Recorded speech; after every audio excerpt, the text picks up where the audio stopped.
peserta yang tergabung dari TNI, Polri, Satpol PP, dan sejumlah instansi pemerintahan lainnya mengikuti pawai obor dalam rangka menyambut Hari Ulang Tahun Republik Indonesia yang ke-71. Pawai yang diikuti ratusan peserta tersebut mengelilingi pusat kota Loksmawe.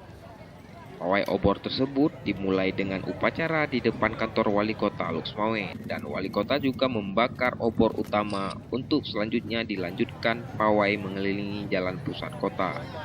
Pelaksanaan pawai ini mencuri perhatian warga yang hendak menonton saat pawai berlangsung, dikarenakan pawai obor kali ini turut ikut serta warga etnis Tionghoa. Pawai tersebut juga diikuti ratusan peserta lainnya, terdiri dari TNI, Polri, instansi pemerintahan, pelajar, dan kalangan warga sipil.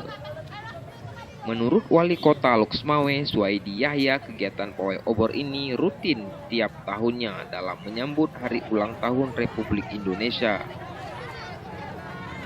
Ya, harapan kita sebagaimana biasa ya, untuk memeriahkan ulang tahun kemerdekaan Republik Indonesia.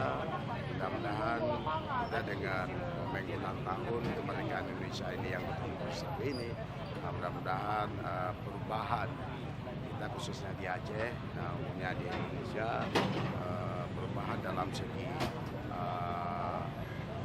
ekonomi, pembangunan, dan perubahan segala hal untuk kepentingan masyarakat keseluruhan. Peserta pawai obor ini dimeriahkan oleh drum band asal binaan pemerintahan kota Loksmawe. Akibat berlangsungnya pawai obor ini, polisi harus mengalihkan arus lalu lintas sehingga menyebabkan kemacetan, dikarenakan warga yang menyaksikan pawai obor menempati sebagian badan jalan. Dari Loksmawe, Ahmad Albastin, Pelita On TV melaporkan.